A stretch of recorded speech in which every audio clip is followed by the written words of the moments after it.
मंच में उपस्थित परम आदरणीय दीक्षित जी, समस्त विद्वत जन और इस आरोग्य पीठ पर आज शायद दूसरी बार मुझे आने का अवसर मिला। इससे पहले आज से करीब करीब 4-5 साल पहले वहाँ पीछे कौन सा हॉस्पिटल, सिंधु समाज में आए थे, गंगाराम के साथ धर्मशाला थी, वहां पर एक कार्यक्रम रखा था आप लोगों ने। देखिए, जिस प्रकार से दीक्षित जी पिछले काफी लंबे समय से बहुत बड़े बड़े लोगों की स्वास्थ्य की समस्याएं ठीक करते आए हैं, बहुत पुराना संबंध, करीब करीब 15 साल से संबंध मेरा दीक्षित जी के साथ है और बड़ा सुंदर कार्य है। और अपने विचार से तटस्थ रहते हुए उन्होंने इस पूरे विज्ञान को पूरे इस रूप में पहुंचाया है। और आज स्किल डेवलपमेंट जो माननीय मोदी जी ने एक कोर्स आरंभ किया, व्यवस्था आरंभ की, उसमें उसको रजिस्ट्रेशन भी कराया और सुंदर तौर पे आज समझे पूरे विश्व में जिस प्रकार से जन जागृति के माध्यम से ये विषय को, अपने जो विषय को जिस पे उन्होंने शोध किया और कार्य किया और रिजल्ट भी लाके दिखाए, वो उपस्थित किए। भारत देश पूरे विश्व में सबसे प्राचीनतम संस्कृतियों के अंतर्गत आता है, पूरा विश्व जानता है इसको। लेकिन होता क्या है कि आज हम पाश्चात्य संस्कृति से इतने वशीभूत हो गए थे कि हम अपने इतिहास को भी भूल गए, हम अपनी संस्कृति को भूल गए। ये होता है, बहुत सारे विश्व में देश ऐसे हैं जहां ऐसा हुआ है।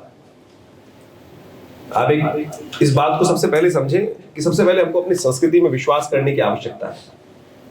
मैं कुछ वर्ष पूर्व जर्मनी गया। जर्मनी के देश में जाकर ऐसा लगा कि वो लोग अपनी पूरे इतिहास को ही भूल चुके हैं। जर्मनी जब दूसरी बार विश्व युद्ध हारा तो क्या हुआ, वहां पर जो ईस्टर्न जर्मनी था उसके ऊपर रशिया ने कब्जा कर लिया और वेस्टर्न जर्मनी पर एलाइड फोर्सेस जो थी उन्होंने फ्रांस, इंग्लैंड, इन सब देशों ने उस पर कब्जा कर रखा था। उनकी पूरी संस्कृति को चेंज कर दिया। वो लोग जिस प्रकार से सोचे, 2 बार पूरे विश्व के अगेंस्ट अकेले खड़े हुए और आज उस संस्कृति को, उस देश को, वहां के लोगों को कैसे निचोड़ दिया गया है, उसका सीधा साधा प्रमाण है कि जो विदेशी आक्रांता जिस पर आते हैं और वहां की समस्त निधियों को खत्म कर देते हैं। एक बात हम समझें, जर्मनी को इस बात समझने की आवश्यकता है। मैं अपने देश के बारे में बोलूंगा तो बहुत सारे लोग कहेंगे कपोल कल्पित है। अभी तो ये 50 साल, 100 साल, 60 साल पुरानी, 70 साल पुरानी घटना है। वो आपके समक्ष आप पढ़ेंगे तो आपको पता चलेगा। लेकिन यदि भारतीय संस्कृति हम बात करें, भारत देश के ऊपर बात करें, कोई किसी रिक्शा वाले के जाकर या कोई गरीब आदमी के जाके उसको लूटने का प्रयास करता है? क्या लूटेगा बेचारे? क्या हमारा देश सोने की चिड़िया, समस्त संस्कृति के अनुसार से उत्कृष्टता संस्कृति में थी। जिन लोगों को खाना बनाना आज भी नहीं आता, वो हमको आज बहुत कुछ सिखाने का प्रयास करें। सोचें हमारी स्थिति क्या है। हमने इनोवेशन करनी बंद कर दी। हम कॉपी कैट बन के रह गए। एज इट इज जो विदेश में चीजें होती हैं, हमको हमारे यहाँ लड़के जाते हैं, वहां पर आज की तारीख में नए लोग जाते हैं, बिजनेस माइंड लोग जाते हैं और वहां से कॉपी करके आते हैं और वहीं की वही दुकानें, वही की वही व्यवस्थाएं यहाँ पे लाके उपस्थित कर देते हैं और हम पागलों की तरह उन चीजों को एक्सेप्ट करना शुरू कर देते हैं। हम अपने पराठे को भूल गए और हम पिज्जा खाना शुरू कर दिए। सोचें क्या स्थिति है। हमारे पराठे को उन्होंने फास्ट फूड कह दिया और उनका पिज्जा जो है वो आज की तारीख में जिस प्रकार से एक हेल्दीएस्ट फूड के रूप में उन्होंने उपस्थित कर दिया। ये किसकी गलती है? गलती हमारी है कि हम अपनी संस्कृति में आज मर्म चिकित्सा के संबंध में, स्पर्श चिकित्सा के संबंध में भारत के अंदर इतने ग्रंथ उपस्थित हैं। आप समझिए, यदि हम शोध करना चाहें तो उसके ऊपर हमको जाके पता चलेगा। आश्चर्य। मुद्रा विज्ञान जिसके लिए मुझे आज यहाँ बुलाया गया है, उसी में से एक चमत्कारी ग्रंथ है। पूरे विश्व में इन समस्त भारतीय विधाओं की इतनी ज्यादा, अगर आप उस दृष्टि से देखने का प्रयास करेंगे तो आपको समझ में आएगा कि ये कहीं ना कहीं भारत से ही निकल के आई है और किसी विदेश में कहीं नहीं हो सकती। ये पूरे विश्व में सनातन का जो बोलबाला था वो अद्भुत रूप से पूरे विश्व में था। उसी को देखकर तो कोई आया होगा यहां पर। यदि आप हमारे हिस्टोरियंस की बातें, जो वेस्टर्नाइज हिस्टोरियंस है, उन्हीं को पढ़ के देखेंगे तो आपको पता चलेगा कहीं ना कहीं कुछ ना कुछ रहस्य रहा होगा। हमारी भारतीय संस्कृति में एक विज्ञान है, मुद्रा विज्ञान। हमारे भारत में भी ना किस प्रकार से क्या हुआ, डेवलपमेंट के रूप में समय समय पर सबसे पहले योग विज्ञान रहा। योग विज्ञान के अंतर्गत चिकित्सा की पद्धति भगवान शिव के द्वारा आरंभ की गई। योग के अधिष्ठात्री जो देव माने जाते हैं, आदिदेव भगवान शंकर ही माने जाते हैं, उन्हीं से समस्त योग का आरंभ हुआ। पूरे विश्व ने आज योग को, डंका मोदी जी की वजह से बचा, लेकिन आज समस्या क्या है कि योग को केवल योगासन के रूप में जान लिया जाता है। योग का नमस्त आते ही विचार सबसे पहले क्या सोच लिया जाता है, योगासन। अभी मैं 21 दिसंबर को एम्स में मुझे इनवाइट किया गया, वर्ल्ड मेडिटेशन डे। आपको पता है 21 जून को तो विश्व योग दिवस माना गया है, और इस बार पहली बार उसके ठीक 6 महीने बाद 21 दिसंबर को विश्व मेडिटेशन डे के रूप में उसको एक स्थान दे दिया गया है। ये हमारे भारत के लिए सबसे गौरव का पल है कि हमारी इन निधियों को, जिसके लिए हम जाने जाते थे पूरे विश्व से, यदि कोई विजिटर इस देश में आता था, ताजमहल देखने नहीं आता था, आज तथाकथित तौर पे कह दिया था ताजमहल, विश्व से कोई आता था तो यहाँ योग सीखने ही आता था। हमारे संत महात्मा वहां जाते थे तो वो आकर्षण योग ही होता था, अध्यात्म ही होता था। और आज हमारा देश तथाकथित तौर पर वो अध्यात्म की तरफ जा रहे हैं और हम अध्यात्म शून्य होते चले जा रहे हैं। क्यों? उसका कारण है साहब, आप टीवी देखते हैं, सब कुछ देखते हैं, हमारे मनोमस्तिष्क में सिर दर्द हो तो क्या लेते हैं, कौन सी गोली लेते हैं भाई, बता जरा। सिर दर्द हो तो क्या गोली लेते हैं, डिस्प्रिन। बुखार हो तो कौन सी चीज लेते हैं, पैरासिटामोल। किसने सिखाया आपको, किसने सिखाया आपको? ये डॉक्टर साहब ने सिखाया। डॉक्टर साहब के पास जाओ, क्रोसिन ले लो, कोई वो मेफ्टॉल दे देगा, लिख देगा आपको, क्योंकि कहेगा ये टीवी में आती है, वो नहीं लिखेगा। डिस्प्रिन की बोल दो सिर दर्द के लिए, बोल ना एक बेकार चीज मत लिया करो, क्योंकि वो टीवी में आ रहा है। आपको मार्केट ने, आपको हमारे ही बिजनेसमैन लोगों ने ये चीज सिखा दी। आज से 100 साल 50 साल पहले आपके सिर में दर्द होता था, घर में बीमारी तो होती होगी, सिर दर्द होता था तो क्या करते थे, घर वाले आपको दवाई बना के दे देते थे, कुछ अरे नहीं एलोपैथिक से पहले की बात करें तो आपकी क्या व्यवस्था चलती थी, छोटी छोटी चीजें। भाई कोरोना में सीखा ना लोगों ने, अदरक का पानी, काली मिर्च, ये काढ़ा बना लो, ये चीज बना लो, गले आ गए, गले में बैठ गया तो माता जी लेके तेल हल्का सा गर्म किया और हल्का सा मल दिया, आपका गला ठीक हो जाता था। ठीक होते थे, नहीं होते थे क्या? सेरेडॉन से पहले, क्या डिस्प्रिन से पहले सिर दर्द नहीं ठीक होते थे क्या? आप समझे, आपका शरीर संपूर्ण रूप से, आपका जो शरीर है अपने आप में परिपूर्ण है, बाहर से किसी चीज की आवश्यकता नहीं है। परमात्मा की सर्वोत्तम कृति कोई हो सकती है तो ये शरीर हो सकता है, आपका ये मानव शरीर। सुर दुर्लभ मानव स्तन पावा, तुलसी बाबा ने लिखा ना कि सुर दुर्लभ। तो ये कहीं ना कहीं परम वैज्ञानिक है, परम मॉडर्न है, लेकिन हम इस चीज को समझ नहीं पाते। आज हमारी विडंबना है कि हम, मैंने कहा, कॉपी कैट बन गए हैं कि बाहर से हर चीज को ना, बाहर से इंपोर्टेड ठप्पा लग के आना चाहिए। नहीं, बाहर ने रिकॉग्नाइज कर लिया, now we have to understand कि now this thing is good. हमारी स्थिति ये हो गई है कि बाहर से हर चीज को ठप्पा लग के आ रहा है, तब हम अपनी संस्कृति को, अपनी चीजों को, उस पर विश्वास जागता है। सबसे बड़ी समस्या विश्वास की। सब चीज से पहले ठीक करने के लिए सबसे पहला आपको विश्वास जगाना है। मैंने जर्मनी का एग्जांपल इसलिए दिया क्योंकि वहां के लोगों का अपनी संस्कृति पर से विश्वास हट गया, और उसी तरह से हमारा हाल है। विश्वास आपका आपकी संस्कृति के प्रति था ही नहीं। बाहर से लोगों ने कहना शुरू किया जी अदरक ने ठीक कर दिया है, और हमने सुना जब कोरोना काल में भैया अमेरिका तक में लोग तुलसी का पानी पी रहे हैं, तब यहाँ के लोगों ने यहाँ स्तुति शुरू करी। यहाँ तो मोदी जी कह रहे थे काढ़ा ले लो, काढ़ा ले लो, ये ले लो, वो ले लो, कोई सुन ही नहीं रहा था साहब। बाहर की जब खबरें आनी शुरू हुई कि नहीं, उन लोगों ने भी एक्सेप्ट करना शुरू कर दिया, तब हमारे घरों में पूरा नहीं तुलसी ले लो। तो ये स्थिति है भाई साहब कि हमने विश्वास करना छोड़ दिया। तो आपको सबसे पहले अपनी संस्कृति के प्रति विश्वास जगाने की आवश्यकता है। मुद्रा विज्ञान ऐसा ही एक विज्ञान है कि जो आपको बिना किसी बाह्य औषधि के, जिस प्रकार से न्यूरोथेरेपी कार्य करती है बिना किसी बाह्य चीज के, उसी प्रकार से मुद्रा विज्ञान बिल्कुल परम प्राकृतिक है, बिना किसी बाहर की चीज के। हमारा शरीर कितने तत्वों से बना है? 5। क्या क्या है? अग्नि, वायु, पृथ्वी, जल और आकाश। ठीक है ना, ये आपके पंच तत्व है। पंच तत्व है। आपके हाथ में कितनी उंगलियां हैं? ये आपके हाथ में 5 तत्व विद्यमान है प्रकृति के। किसी की 6 भी हो सकती है, बट वो इसी का पार्ट होंगे। ये आपके हाथ में ये अग्नि तत्व है, ये वायु तत्व है, और ये आकाश तत्व है, ये ये जल तत्व, ये पृथ्वी तत्व है और ये जल तत्व है। तो इस प्रकार से आपके हाथ में ये क्रम विद्यमान है। आज मुझे विषय दिया गया, स्वामी जी ने, आचार्य जी ने विषय दिया कि मुद्राओं को आप ग्रह योग के अनुसार से कैसे ठीक कर सकते हैं। ये परम बिल्कुल, इसका हमने करीब करीब आज से, मैं शायद 2007 में एक टीवी प्रोग्राम कर रहा था और जी जागरण पे, हीलिंग हैंड्स। तो उस समय हमने एक विषय रखा, करीब करीब 15 एपिसोड बनाए थे, मुद्राओं के द्वारा कैसे विभिन्न ग्रहों को ठीक कर सकते हैं। प्योरली विषय आध्यात्मिक है और शास्त्रों में इसको वर्णित किया गया है। पामिस्ट्री यदि आप पढ़े, हमारे यहाँ भारतीय संस्कृति में हर चीज को इंटर रिलेटेड और विज्ञान के साथ जोड़ा गया है। हम उसको एक्सप्लेन समझ नहीं पाते तो वो हमारी गलती है, या तथाकथित तौर पे हमारे विद्वानों की गलती है, वो आपको क्लियर नहीं कर पा रहे। पामिस्ट्री आप जानते हैं, अगर आप जो हस्तरेखा विज्ञान, जो पामिस्ट्री को बोला जाता है, उसको आपको कीरो के, जो आज पामिस्ट्री सोचे, अब पामिस्ट्री की सब वर्ड सबको पता है। हस्तरेखा विज्ञान किसको, कौन सबसे पहला लर्नेड व्यक्ति कौन है, उसके बारे में कहा जाता है कीरो। अरे समुद्र शास्त्र उठाओ ना भारत का, उसके अंदर पूरा शरीर विज्ञान ऊपर से लेकर नीचे तक, नाक कैसी है, आंख कैसी है, बाल कैसे हैं, भौं कैसे हैं, आंख का रंग किस प्रकार का है, गले में कितनी प्रकार की रेखाएं हैं, नाक टेढ़ी है, सीधी है, आपके गाल में तिल है, कहाँ है, ये सारा का सारा समुद्र शास्त्र के अंतर्गत बताया गया है। और उसका वर्णन यदि आप उठा के देखें तो वो, लेकिन कीरो साहब के लिए बाहर से फिलॉसफी आ गया कि एक्सेप्ट कर लिया कि नहीं, बाहर से पामिस्ट्री। अरे भाई साहब, पूर्ण भारतीय संस्कृति विज्ञान का है विषय। ये पहली उंगली किसकी है? इसको क्या कहा था आपने? वायु तत्व।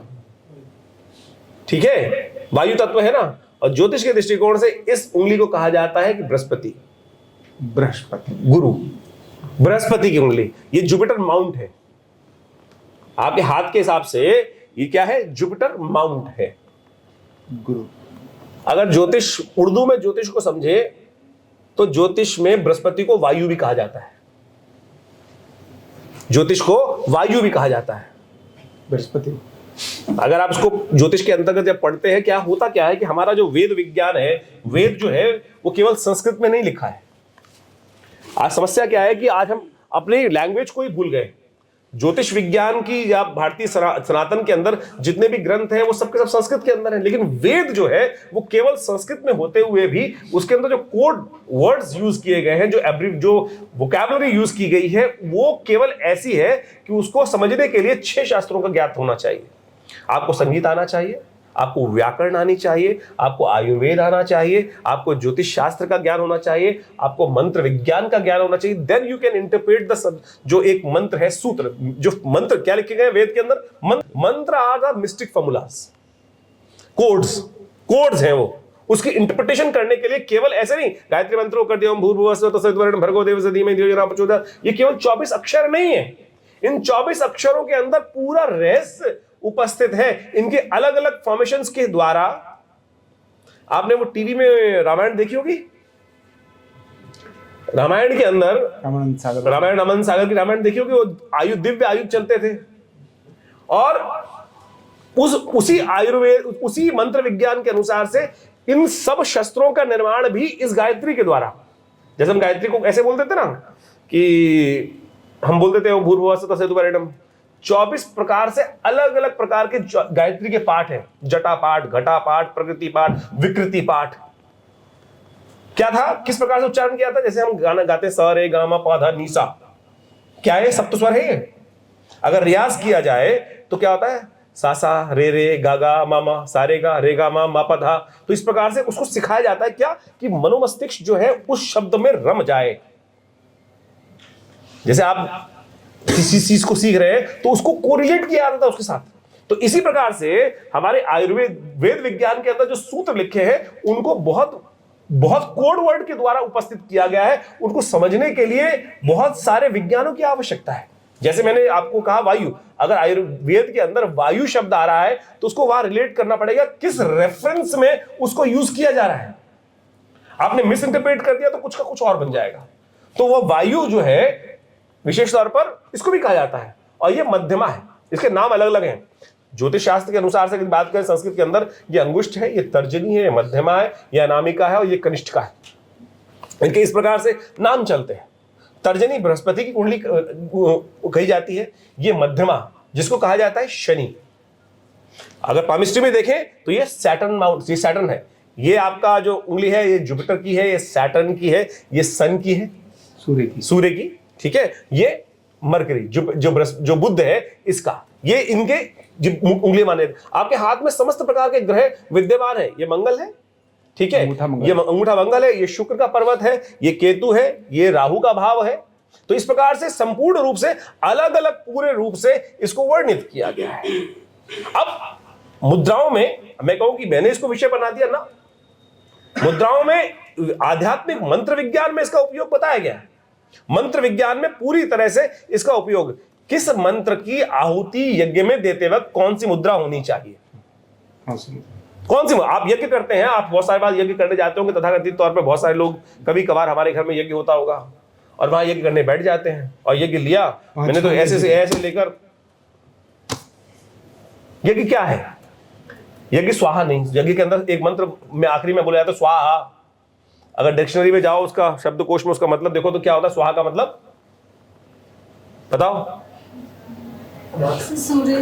सूर्य का मतलब, अरे हाँ चलिए अभी आगे पत्नी कहां से आ गई, सुनो। स्वाहा का मतलब डिक्शनरी मीनिंग में जलाना कर दिया, हिंदी के शब्दकोश चलाना, जलाना, आग लगा दो, खत्म कर दो, स्वाहा कर दो, जला दो, भस्म कर दो, स्वाहा का। अरे शाब्दिक तौर पे मतलब मूर्खता की पराकाष्ठा है। स्वाहा और स्वधा नाम की दो देवियां हैं जो ब्रह्मा जी ने प्रादुर्भाव किया, अग्नि की भार्या मानी जाती, अग्नि की भार्या, अग्नि की पत्नी मानी जाती है। अनादि काल में घटना, उसके पुराण यदि आप उठा के देखो तो वहां लिखा गया है कि जब जो देवताओं को हम यज्ञ इत्यादि जो आहुति करते थे, देवता जो मुनिगण आहुति देते थे, वो देवताओं तक पहुंचती नहीं थी। तो ब्रह्मा के पास जाके कहा उन्होंने कि भाई हम आहुति देते हैं, उनको पहुंचती नहीं है, तो क्या करें।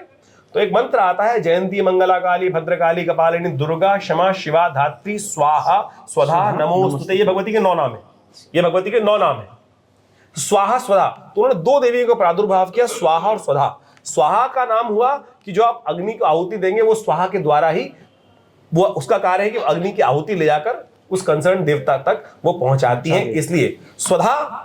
दूसरी देवी स्वधा का उच्चारण किया, जो हम तर्पण करते हैं अपने पितरों के निमित्त, वो जो जल है वो स्वधा देवी जो है वो हमारे पितृगण तक पहुंचाती हैं, हमारे देवताओं को जो हम, तो इसलिए आप कर्मकांड हम भूल चुके हैं।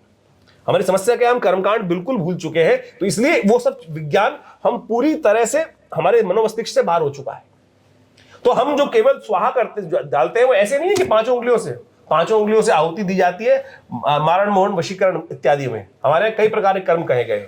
जैसे किसी की सेवा भाव, शांतिक पौष्टिक कर्म के लिए यज्ञ किया जाता है, अच्छे उत्साह के लिए, अच्छा कल्याण करने के लिए, उसमें कहा जाता है कि ये मृगी मुद्रा, ये बीच की, ये मृगी मुद्रा इसका नाम है।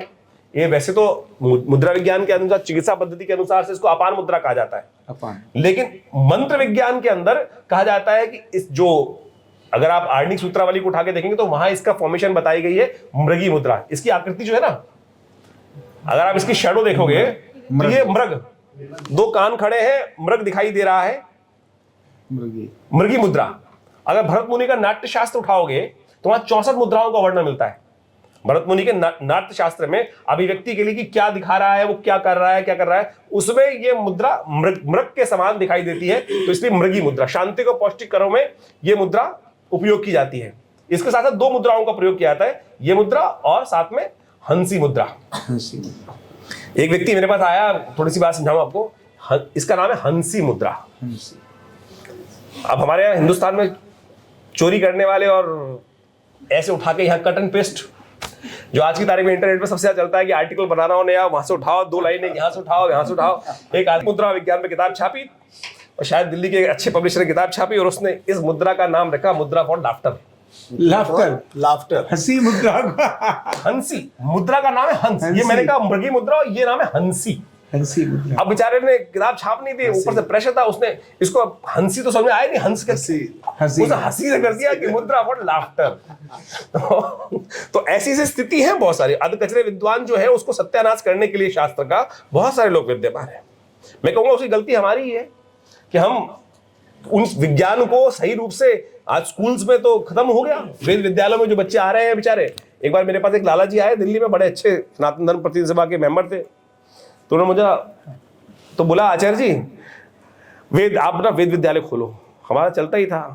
मैंने कहा भैया क्या फायदा, मैंने कहा अपने बच्चे भेजोगे, मैंने कहा तुम अपने बच्चों को तो कॉन्वेंट में पढ़ाओगे और वेद विद्यालय के अंदर वो बच्चे भेजना चाहते हो बेचारे। अरे स्थिति क्या है भाई, हमने वेद संस्कृति को जिस प्रकार से माना ही नहीं, उसको सम्मान देने का प्रयास ही नहीं किया।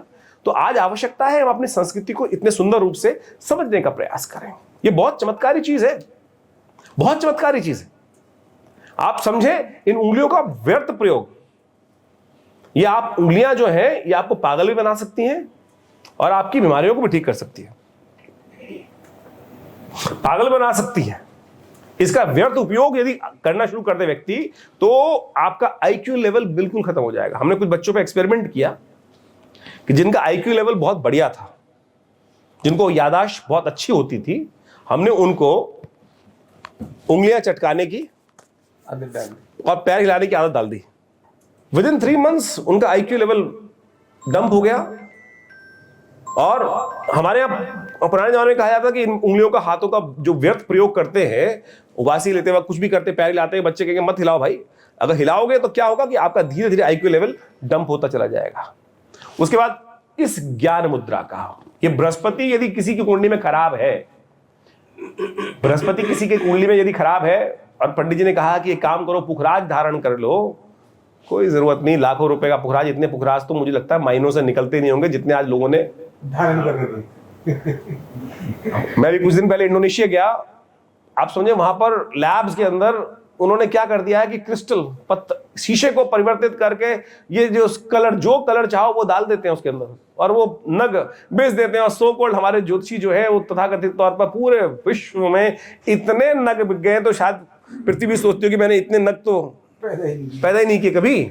तो ये स्थिति समझे कि ये हमारा इतना बृहस्पति को ठीक करने के लिए, भैया मुझे बताइए कि अध्यात्म विज्ञान भारतीय संस्कृति में हमें बाहर की कोई आवश्यकता ही नहीं थी। मैं ज्योतिषी हूं, पूरे विश्व में जाता हूं ज्योतिषी के ऊपर, मैं ही एक हूं कि जो कोई नग नहीं धारण करता। मैं कभी, मुझे गया इंडिया टीवी गया सबसे पहले मैं, तो मुझे कहा गया महाराज आप दिखाई तो देते नहीं ज्योतिषी। मैंने कहा दिखाई देने का मतलब, बोले माला पहनी हो और बोले अंगूठियां पहनी हुई हो तब तो वो ज्योतिषी लगे। मैंने भाई मेरे को नहीं विश्वास, मैं नहीं पहनना चाहता। बोले बिना पहने वो आपके सामने जो पड़ोसी बैठा होगा वो कैसे लगेगा। ये स्थिति एनवायरमेंट क्रिएट किया जा रहा है। एक दिन मैं टीवी में प्रोग्राम में बैठा हुआ था, बहुत साल पहले की बात है, तो मेरे साथ में 3 4 5 6 लोग थे। तो एक ने क्या करा, वो बाबा जी आए तो उन्होंने 15 माला पहन रखी है मुद्राक्ष की। मेरे साथ जो बैठा था बोला इसमें तो हमारा इंप्रेशन कम हो जाएगा, हमको 2 और पहननी पड़ेगी, रुको हम प्रोग्राम 2 और पहन के आते हैं। तो ये तो स्थिति है भाई, ये बाह्य स्थिति दिखाने का प्रयास किया जा रहा है। तो आप समझो कि नहीं, भारतीय संस्कृति में सनातन के अंदर ऐसी कोई चीज ही नहीं की गई भाई कि जिससे कोई कहीं भी कोई हमको नोचने का प्रयास करे।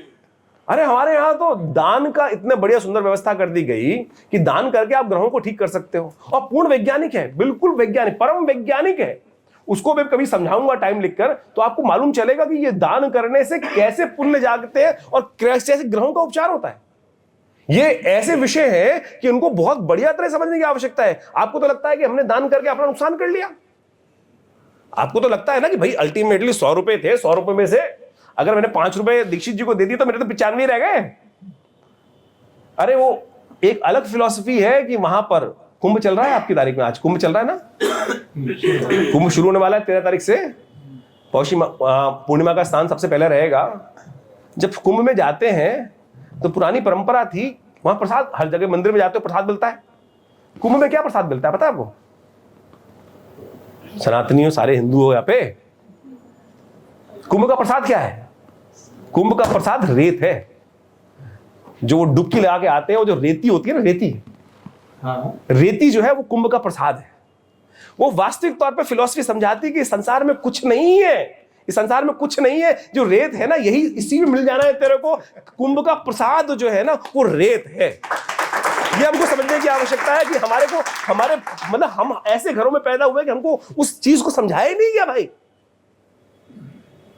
राजा हर्षवर्धन जाते थे कुंभ के अंदर, अपना सर्वस्व दान करके आते थे। मैं दान के ऊपर बात कर रहा था आपको। ये मैंने एक कहानी इसलिए सुनाई कि दान करके आते थे और मन की संतुष्टि जो मिलती थी ना, मन की संतुष्टि। घर में माएं खाना बनाती हैं, खाना बनाती हैं, खाना बनाने के बाद अगर घर में एक रोटी, कहीं गरीब के एक रोटी कम हो जाए, लेकिन उसको संतुष्टि ऐसी हो जाती है कि नहीं, बेटा संतुष्ट हो गया, बच्चा संतुष्ट हो गया, उसको खिला दी, तो मन की जो संतुष्टि प्राप्त होती है, दूसरे को खाता हुआ देखकर मन की संतुष्टि। अंबानी साहब बीमार हुए, बड़े वाले अंबानी साहब, और एक टीवी प्रोग्राम आया था, मेरे पिताजी ने मुझे दिखाया कि प्रोग्राम, और मुझे उन्होंने बताई थी खबर कि वो गांव गए अपने, और गांव जाने का पूरे गांव का खाना खिलाया, और उस पर अंबानी साहब का इंटरव्यू था। बोले मन को बड़ी संतुष्टि मिली। दूसरे को खिलाने के बाद जो संतुष्टि प्राप्त होती है, खुद खाकर वो संतुष्टि नहीं प्राप्त हो सकती। पेट तो भर जाएगा, लेकिन जो ये विचार है ना, ये संतुष्टि को नहीं प्राप्त होंगे। वो दान करके ही संतुष्टि प्राप्त की जा सकती है। इसलिए दान में ये मत सोचना कि बाहर के कम हो गए, उसके बाद ये जो जीवन है ना आपका, इन्वर्टेड कॉमर्स देखे आपने, किसी वर्ड को लिखते हैं और ये इन्वर्टेड कॉमर्स लिखा हुआ है राजेंद्र गोयल जी के नाम के साथ चारों तरफ। ये यहां पर देखो कि ये राजेंद्र जी के नाम के आगे इन्वर्टेड, ये जो ब्लॉक बना हुआ है, ब्रैकेट लगे हुए ना, तो ये दो ब्लॉक की भाई, इसके अंदर ब्रैक जीवन है, ये नहीं है। इसको उल्टा करो, ये इंफिनिटी है। इस ब्लॉक को ऐसे बजाय, इस प्रकार से करने के बजाय, ये जीवन इस प्रकार से है, इंफिनिटी। पता नहीं कहां से आए थे, कब तक चलते जाना, अविरल यात्रा है। इस बात को समझना, जो यहां किया है इसका पुण्य भाग बाद में भी मिलेगा। जब तक अध्यात्म नहीं समझोगे तब तक जीवन में नहीं आएगा। पुण्य क्या है अभी तो हमको यही नहीं समझ में आता। एक बच्चा पैदा हुआ, जन्म से ही 5 बीमारियां लेके आया। कई बार लोग प्रश्न कर लेते हैं टीवी के अंदर कि महाराज कहां से आई है, इसने तो कोई कर्म किया ही नहीं। अरे पूर्वर्जित कर्म है ना, जो पिछले जन्म के किए हुए कर्म है। ज्योतिष के अंदर हम जब गणनाएं सबसे पहले करते हैं तो वहां क्या बनाते हैं, हमारी दशा कैलकुलेशन होती है, उसमें निकलता है भोग्य और मतलब भोग्य और भाग्य। आगे जो भोगनी है और भुक्त और भोग्य, 2 दिशाएं निकाली जाती हैं। उसके अंदर किस नक्षत्र में आपका जन्म हुआ, उस नक्षत्र के कितने अंश थे, कितना गतरक्ष, कितना सर्वक्ष, वो कैलकुलेशन रखकर उसका जो भाग होता है, उस नक्षत्र का कौन सी दशा चल रही थी, किसका ग्रह नक्षत्र है वो, तो उसमें से जितनी कैलकुलेशन आती है तो पता चलता है कि यानी जिस दशा में, जिस ग्रह के अंश पर आपकी पूर्व जन्म में मृत्यु हुई थी, उससे आगे जो स्थिति है वो यहां पर आरंभ होने की रास्ता है। तो ये अविरल यात्रा है। तो आप समझो कि आप कि बाह्य ना तो किसी यंत्र की आवश्यकता, ना किसी और चीज, केवल बृहस्पति यदि खराब हो तो इस ज्ञान मुद्रा को कर ये पहली उंगली, इसका नाम ज्ञान, पहली उंगली अंगूठे साथ लगाइए, ये ज्ञान मुद्रा बनती है। ये ज्ञान मुद्रा बनती है पहली उंगली अंगूठे के साथ लगाने से, ज्ञान मुद्रा। ये बृहस्पति को शक्ति देने की सबसे, बृहस्पति का संबंध ज्ञान से ही है, ज्ञान से। तो ये ज्ञान को प्राप्त कराने के लिए एक ऐसा विषय कर दे सकता हूं आपको समझ, किसी को कुछ मत पढ़ाओ। इस ज्ञान के 4 भाग हैं, ज्ञान वैराग्य अभय ध्यान। ज्ञान वैराग्य अभय ध्यान, इसी में जो ज्ञान मुद्रा है पहली ये ऐसी बनती है, पहली उंगली अंगूठे के साथ लगाने से। इसी में यदि आप पूर्ण, तो इसके अंदर क्या होता है कि जैसे पद्मासन लगाकर आपने योगी को बैठे हुए देखा होगा, अगर आप, तो उस मुद्रा में यदि आप, ये हमारे आचार्य जी की फोटो है, एक ये सामने दिखाई दे रहे हैं आपको, इधर इनका पद्मासन में बैठे हैं, एक हाथ चेस्ट के पास है और एक हाथ ये यहां पर नीचे है। ये पूर्ण ज्ञान मुद्रा है, ये पूर्ण ज्ञान मुद्रा है। ये यहां देखो, आप करके दिखाओ, ये ज्ञान, पूर्ण ज्ञान मुद्रा ये है। पद्मासन में बैठकर ये इस प्रकार से एक हाथ यहां लगे और एक हाथ घुटने पर आए तो ये पूर्ण ज्ञान मिल जाती है। दोनों हाथों से ज्ञान मुद्रा। ये एक हाथ की ज्ञान मुद्रा तो केवल इतनी सी पोज है कि ये दिखाने के लिए, दृष्टा के लिए कि पहली उंगली अंगूठे के साथ लगाना, ये ज्ञान मुद्रा है जो सिर्फ प्रदर्शन के लिए है। लेकिन वास्तविक ज्ञान कहां से मुद्रा आई है, गायत्री की मुद्राओं में से आई है। ये पहली उंगली यहां पर, दूसरा हाथ यहां पर हो, पद्मासन में बैठकर ये ज्ञान मुद्रा बनती है पूरी तरह से। इसी में दोनों हाथ अगर आपके घुटनों पर आ जाए तो ये वैराग्य बन जाती है। ये जो स्थिति है ना, ये वैराग्य मुद्रा है जी, वैराग्य, ये वैराग्य मुद्रा। यहाँ पर दोनों हाथ अगर घुटने के ऊपर रख जाए तो ये वैराग्य। देखिए अब सुनिए, और इसी में अगर दोनों हाथ यहां चले जाएं तो इट बिकम्स अभय मुद्रा। अभय, अब नाम से सुन लो, ज्ञान वैराग्य अभय, ये 3 सीरीज में है। ज्ञान जब होगा तभी वैराग्य होगा, और जब वैराग्य होगा तभी व्यक्ति अभय होगा।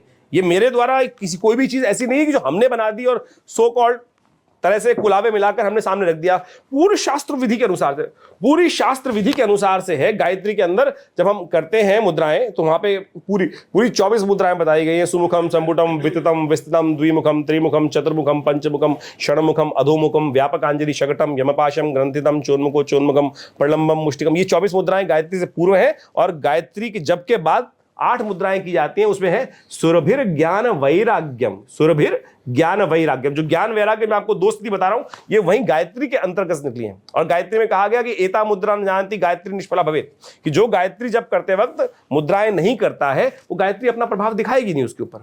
आज समस्या क्या होगी, हम उन सब्जेक्ट को आधे आधे रूप में एक्सेप्ट करने का प्रयास कर रहे हैं। अब हलवा बनाने जाएं, हलवा बनाने में आप जो नई माता जी को खाते हुए तो बनाते हुए देखा आप लोगों ने, और कोई नया नया रसोईया अगर बहन जी पहुंच जाए बनाने के लिए, उन्होंने सीधा का सीधा कब पानी डालना है और कब उसके अंदर घी डालना है और कब उसमें चीनी डालनी है, पहले उन्होंने सबसे पहले अगर उस आटे को पकाने के बजाय उसके अंदर सबसे पहले घी डाल दिया तो क्या होगा, बन पाएगा और ले ही बन जाएगा।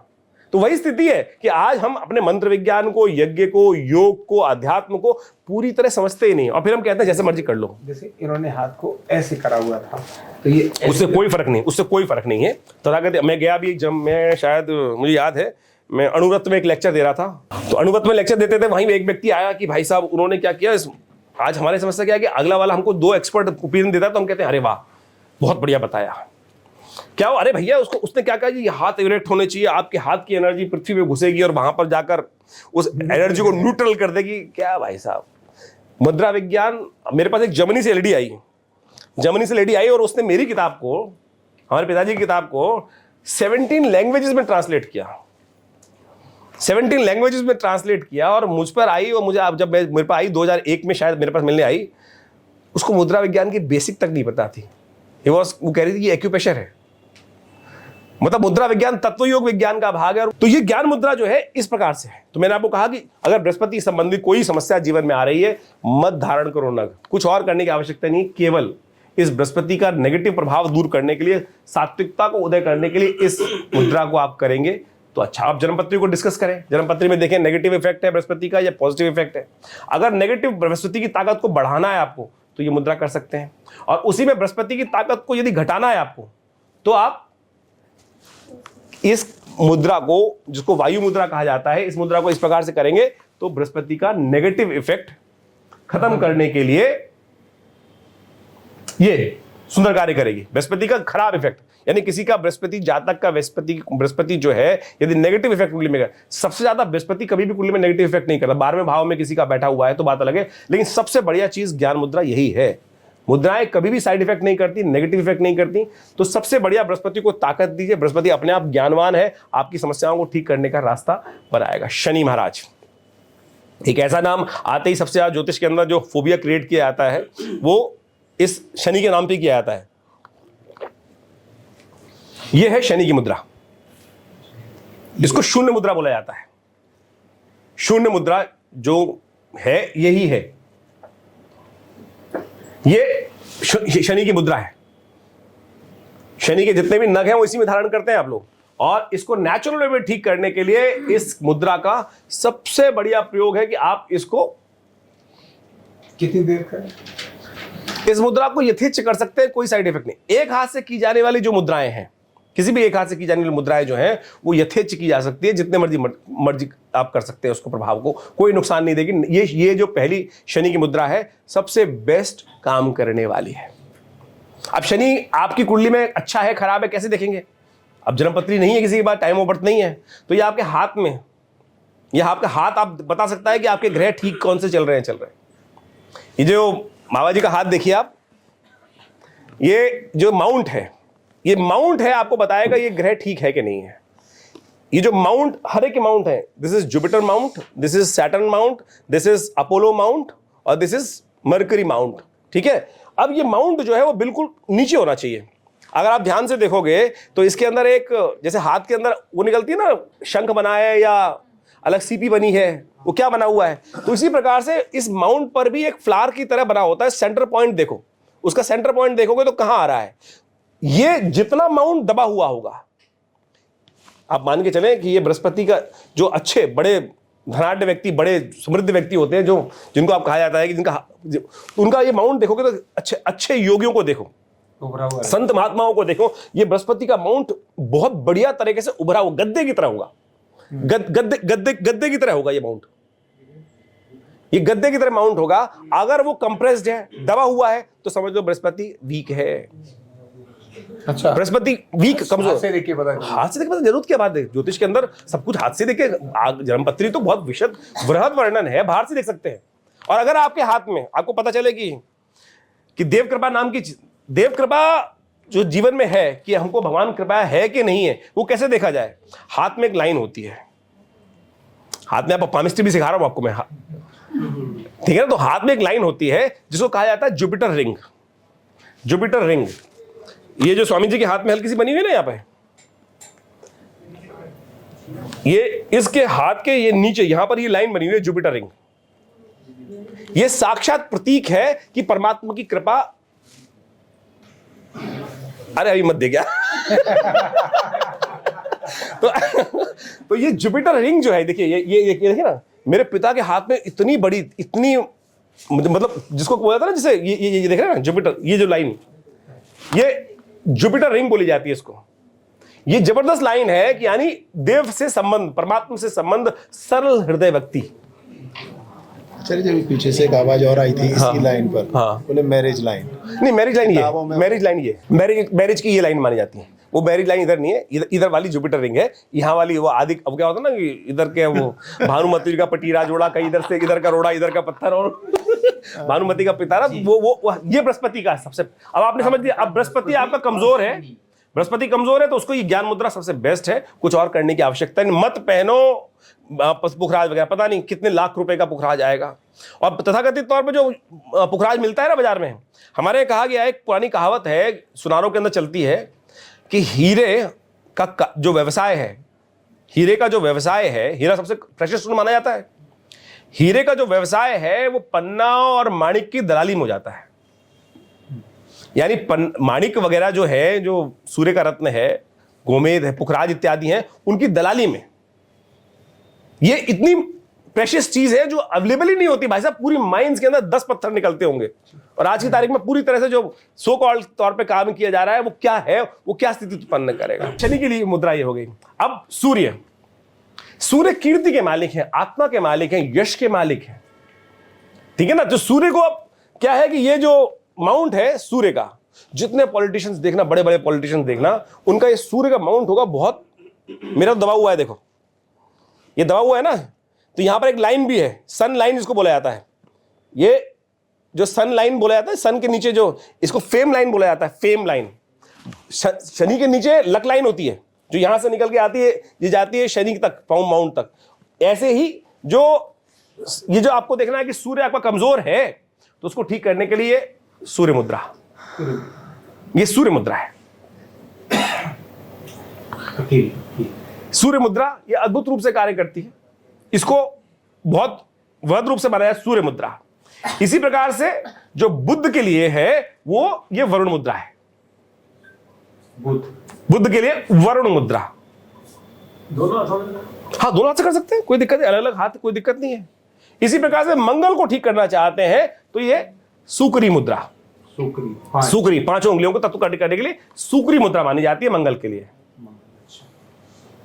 ठीक है जी। तो मंगल के नेगेटिव इफेक्ट को ठीक करने के लिए ये सुकरी मुद्रा अद्भुत रूप से बहुत बढ़िया तरह से कार्य करेगी और मंगल के नेगेटिव इफेक्ट को दूर करने के लिए सबसे अच्छा काम करेगी। इसी प्रकार से समस्त और ग्रहों के लिए, जी हाँ, राहु केतु उपग्रह माने जाते हैं। ज्योतिष के अंदर 7 ही ग्रह हैं, ज्योतिष के अंदर 7 ही ग्रह माने जाते हैं। राहु और केतु वास्तविक तौर पर छाया ग्रह माने जाते हैं। वो बेसिकली क्या है कि सूर्य और चंद्रमा की छाया से बनते, पृथ्वी की छाया से बनते हैं, तो उनको ग्रह के रूप में नहीं माना जाता, लेकिन स्थान उनका भी है, उनकी मुद्रा भी बता देता हूं आपको। लेकिन उससे पहले शुक्र, और अभी रहेगा शुक्र की मुद्रा। शुक्र जो है वो सबसे बेस्ट उसके लिए है ये लिंग मुद्रा, ये लिंग मुद्रा मानी जाती है। और साथ में योनि मुद्रा चलती है, ये योनि मुद्रा, ये थोड़ी क्लिष्ट है मुद्रा। समस्त भगवती की उपासना के लिए, तंत्र विधि के अनुसार से भगवती की उपासना करने के लिए ये थोड़ी क्लिष्ट मुद्रा है। समझ लीजिए कैसे करने का तरीका है। ये लास्ट की दोनों उंगलियों को सबसे पहले यहां ऊपर रखिए, इसके नीचे अनामिका को ले जाइए, क्रॉस कीजिए। इसके बाद तर्जनी से इन अनामिकाओं को पकड़ लीजिए। ये बीच में ये जो बनकर आएगी स्थिति ऐसे, ये बीच की दोनों उंगलियां आपने सबसे पहले, ये सबसे लिटिल फिंगर को मिलाया आपस में। उसके बाद आपने ये जो इनके ऊपर रेस्ट कराया आपकी मध्यमाओं को, और इन दोनों को इस से के द्वारा जर्क पकड़ लिया यहां पर, ये यहाँ ऐसे क्रॉस हो गई, ये इसको पकड़ो ना, इसको यहाँ पकड़ो, इसको ये पकड़ो, ये यहाँ मिलाओ और ये अंगूठी यहाँ मिलाओ। ये बेसिकली इस प्रकार से ये चलती है मुद्रा। ये नृत्य प्रति हम जब गायत्री का जब करते हैं, कोई भी चीज करते हैं, भगवती को इस मुद्रा के द्वारा ही प्रदर्शन किया जाता है, योनि मुद्रा के द्वारा। ये कौन सी ग्रह के लिए होगी? ये शुक्र के लिए, ये शुक्र के लिए 2 मुद्राएं बताई गई हैं। और इस प्रकार से एक मुद्रा और है, कामजयी मुद्रा भी बताई जाती है शुक्र को ठीक करने के लिए। वो थोड़ी और क्लिष्ट है, तो अगली बार कभी समय से रखेंगे तो उसके बारे में आपको बताएंगे। अब चंद्रमा मन का मालिक है। व्यापकांजलि मुद्रा जो है वो चंद्रमा से संबंध रखती है। व्यापकांजलि इस प्रकार से दोनों हाथों को जोड़कर, वो कहते हैं ना कि चांद देख लो अपने हाथ में, वो चांद अपने हाथ में देखते हो ना, क्या होता है कि जो हार्ट की लाइन है, जो हृदय की रेखा है, वो दोनों को जब ये जोड़ती है तो ये चांद बनता है पूरा। ये देखेंगे ना, ये हृदय जो ये देखिए आपके हाथ में, जो ये लाइफ लाइन है, ये सबसे बड़ी जो अंगूठे को घेरती है, ये लाइफ लाइन मानी जाती है। ये जो बीच वाली ये हेड लाइन मानी जाती है, और ये हार्ट लाइन मानी जाती है। ये हार्ट लाइन, ये हार्ट की लाइन है, हृदय की हृदय रेखा मानी जाती है। और इसको दोनों जोड़ोगे तो ये चंद्र स्वरूप जो आता है, ये जो दोनों हाथ को जोड़ोगे तो इस प्रकार जोड़ोगे ना। ये कई लोग इसको नाभि को देख करने के लिए बोलते हैं कि नाभि को ठीक करने के लिए कि यहां से देख लो तुम्हारी नाभि टली हुई है कि नहीं। नाभि को ठीक करने के लिए मुद्रा विज्ञान में तड़ागी मुद्रा आती है। मुद्रा विज्ञान के अंदर हठ योग के अंतर्गत तड़ागी मुद्रा बताई गई है कि इस 5 उंगलियों को रखकर नाभि को केंद्र में लाने के लिए तड़ागी मुद्रा का उपयोग किया जाता है। तो अब शॉर्ट वो एक कॉन्सेप्ट चलता ही है, न्यूरोथेरेपी में इसको ऐसे ही चेक करते हैं। ठीक है, मैं उसको मुझे सब ठीक है, लेकिन मैं उसको बता रहा हूँ कि नाभि ठीक करना, अब समझते क्या, नाभि को ठीक करना सबसे आसान तरीका जो है, उसके लिए योग के अंदर बहुत सारे प्रोसेस बताएंगे हर जगह। नाभि को योग नहीं माना, नाभि को एलोपैथिक नहीं मानता है और कोई चीज मानता, आयुर्वेद जरूर मानता है, लेकिन आज आयुर्वेद के लोग भूल गए हैं। उसके अंदर एक यंत्र बनाया जाता था पुराने जमाने में। तो ये जो इस प्रकार की मुद्राएं हैं, तो यानी मैंने आपको समझाया कि एक संपूर्ण व्यापक विज्ञान है। मुद्रा विज्ञान एक संपूर्ण व्यापक विज्ञान है। उसके अंदर जबरदस्त चीजों के द्वारा आपको पूरा मेडिकल पॉइंट ऑफ व्यू से इसको समझ सकते हैं कि कैसे आपके हाथों से जो एनर्जी निकलती है। सिर दर्द हो रहा हो तो कैसी कौन सी मुद्रा? मुष्टिकम मुद्रा करो भाई, मुष्टिकम मुद्रा। ये अंगूठा बंद करके दोनों, देखो सिर दर्द को सबसे पहले डायग्नोज करने की आवश्यकता है, किस कारण से हो रहा है। सबसे पहले सिर दर्द आपको किस कारण से हो रहा है, सबसे पहले जब तक ये नहीं समझोगे ना, तब तक आपको कार्य नहीं होगा। अगर आपको पेट में एसिडिटी, आपने खाना नहीं खाया है, ठीक है ना, और उसकी वजह से सिर दर्द हो रहा है, सिर दर्द का कारण क्या है? देखिए, they can be thousands of the reason for headache के लिए। न्यूरोलॉजिकल है, आपको भूख एसिडिटी की वजह से है, आप खाना मत खाओ, आप सुबह खाना खा लो, उसके बाद दोपहर को खाना मत खाओ, रात को जाके खाना खाना, आपको सिर दर्द हो जाएगा। क्या हुआ? वो आपके गैस एसिड बना आपके शरीर में, वो आपके सिर पर चढ़ गया, उसने दर्द कर दिया। उसमें ये अपान मुद्रा काम करेगी। अपान मुद्रा, उसमें ये अपान मुद्रा काम करेगी। गैस और एसिड, उसमें ये अपान मुद्रा काम करेगी। इसको अपनी मृगी मुद्रा वो हवन के लिए यूज होती है। उसमें फर्क केवल इतना है कि मृगी में यहाँ टच होता है। अच्छा, ये यहाँ टच होता है, यहाँ मृगी में हम ऐसे पढ़ते हैं ना, और इसमें ये टिप्स आते हैं, टिप्स, ठीक है ना। ये चीज इस प्रकार से है। तो अब बहुत सारे कारण हो सकते हैं, तो इस प्रकार से आप जो भी क्वेश्चन पूछना चाहें वो पूछ लीजिए, नहीं तो ये विषय लंबा चलता जाएगा, बहुत लंबा हो जाएगा। राहु के बारे में बताओ। राहु के बारे में कुछ बता दीजिए। राहु के लिए सबसे जो बेस्ट मुद्रा कही जाती है ज्योतिष के दृष्टिकोण से, राहु अपने आप में ग्रह कोई नहीं है। राहु वास्तविक तौर पर उसकी जो दशाएं विंशोत्तरी के अंतर्गत जो कॉन्सेप्ट लिया गया है, वो नवग्रहों के अंतर्गत नहीं आते हैं। मेन जो है वो सप्तग्रही माने जाते हैं। राहु एक अलग कॉन्सेप्ट है। उसके लिए सबसे बेस्ट जो मुद्रा रहती है वो इस प्रकार से करो जरा, बीच की 2 उंगलियां छोड़कर, हाँ ये वाली, ये बीच की दोनों उंगलियां छोड़कर, ये बीच राहु मुद्रा, राहु के लिए मुद्रा, इस नेगेटिव इफेक्ट कराने के लिए राहु का ये सबसे बेस्ट मुद्रा रहती है, ठीक है ना। तो इस मुद्रा को आप उपयोग कर सकते हैं राहु के लिए। केतु भी बता दीजिए। केतु भी बता देता हूं। केतु के लिए ये इस प्रकार से इसका उपयोग किया था। केतु का जो स्थान ज्योतिष के अंदर बताया गया कि केतु आपका नेगेटिव या पॉजिटिव है। ये जो रिक्त स्थान है ना, केतु मणिबंध का क्षेत्र कहा जाता है। मणिबंध का क्षेत्र, ये केतु का माउंट है। ये केतु का माउंट इस प्रकार से माना जाता है। यहाँ पर राहु का ये मध्य, अगर मध्य अंदर घुसा हुआ है मध्य, तो राहु कहीं ना कहीं नेगेटिव प्रभाव दे रहा है। राहु को वास्तविक तौर पर समझने के लिए बहुत सारी चीजें और आवश्यकता है समझने के लिए, और उसके लिए बहुत सारे और तरीके हैं। ज्योतिष के अंदर बहुत गहन, इतना सूक्ष्म विज्ञान है कि केवल इन रेखाओं के द्वारा, मैंने ऐसे ऐसे एस्ट्रोलॉजर्स देखे हैं, ऐसे ऐसे पामिस्ट देखे हैं, केवल हाथ रख के आपके शरीर पे हाथ रख के, अंधे हैं लेकिन हाथ रख के बता देते हैं अरे ये तो राजा का हाथ है। ये स्थिति है वास्तविक तौर पर, और आपके तरफ से गाड़ी आने वाली है। मतलब ये सब चीजें भारतीय जो मुद्रा ज्योतिष का अंतर्गत विषय है, इतना चमत्कार पूर्ण विषय है, इसको तो जीवन लग जाता है। मैं 50 साल का हो गया हूं और आप समझो मैं लगते नहीं हो। अरे मैं 75 बोर्न हूं, 75 बोर्न हूं, तो अब 50 साल का हो चुका हूं और आप समझो कि अभी भी मुझे कई बार लगता है कि यार अभी तो सीखा ही नहीं कुछ भी। तो आप समझो कि मतलब इतनी चीजें हैं कि जनरेशंस ऑफ जनरेशंस चाहिए आपको उन चीजों को समझने के लिए। नित्य प्रति अध्ययन चाहिए, शोध चाहिए।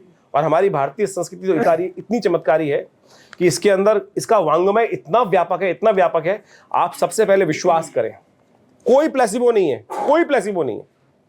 सो कॉल्ड प्लेसिबो के नाम पे कह देते हैं बहुत सारे, they don't have a disease. अरे डिसीज तो बीमार तो है ना भाई, बीमार है व्यक्ति, उसको ठीक करने की आवश्यकता है। तो सबसे पहले जहां भी जो कर रहे हैं उस पर विश्वास जगाएं। आप एक शक्ति का पुंज है। हमारे एक वेद के अंदर वाक्य है, अंगिरसो भवेद माद्रिम रुजेम। अंगिरसो भवेद माद्रिम रुजेम, अंगारे के समान तेजस्वी बनना वेद सिखाता है, संस्कृति सिखाती है।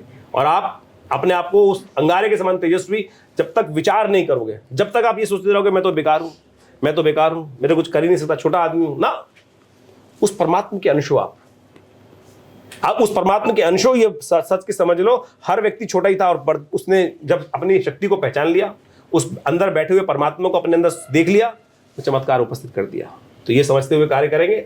हमारे दीक्षित जी बहुत सुंदर कार्य कर रहे हैं। मैं दिल्ली में, हमारा संस्थान है विवेकानंद योगाश्रम, जमुना पार्क लक्ष्मीनगर खुरेजी में स्थित है और वहाँ हम भारतीय आध्यात्मिक क्षेत्रों में शोध करते हैं। मैं योग से PhD हूँ। योग से मेरा क्लिनिकल रिसर्च सब्जेक्ट रहा कि जिसमें मैंने विषय लिया था अपने शरीर की आयु कैसे बढ़ाई जाए।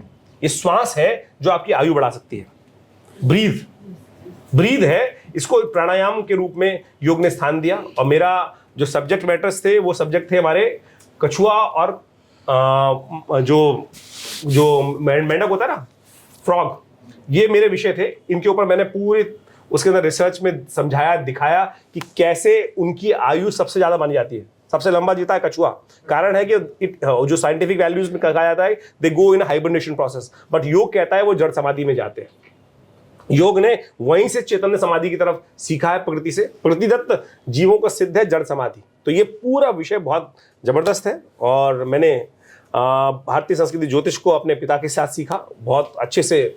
मैं शाक्त परंपरा से आचार्य हूँ और कर्मकांड वेद सिद्धांत के अनुसार से हमारे यहाँ आज भी आपको जान के आश्चर्य होगा, नित्य प्रति 8 घंटे यज्ञ होता है। और बिल्कुल सत्य मानिए कि वो यज्ञ बिल्कुल भारतीय संस्कृति की एक अभिन्न अंग है। हमारी संस्कृति का एक ऐसा भाग है कि हमारी जन्म से लेकर मृत्यु पर्यंत तक यज्ञ शुरू होता है, यज्ञ से ही अंत होता है जीवन। जो अंतिम आहुति है वो यज्ञ ही है, लेकिन आज हम उस यज्ञ विधा को भूल चुके हैं। तो आप सब अपनी संस्कृति के साथ जुड़े। रविवार को हमारे आश्रम पे जमुना पार्क खुरेजी में एक बड़ा प्रोग्राम, जनरल प्रोग्राम रखते हैं, उसमें आप जुड़ सकते हैं। हमारा चैनल है आचार्यवाणी।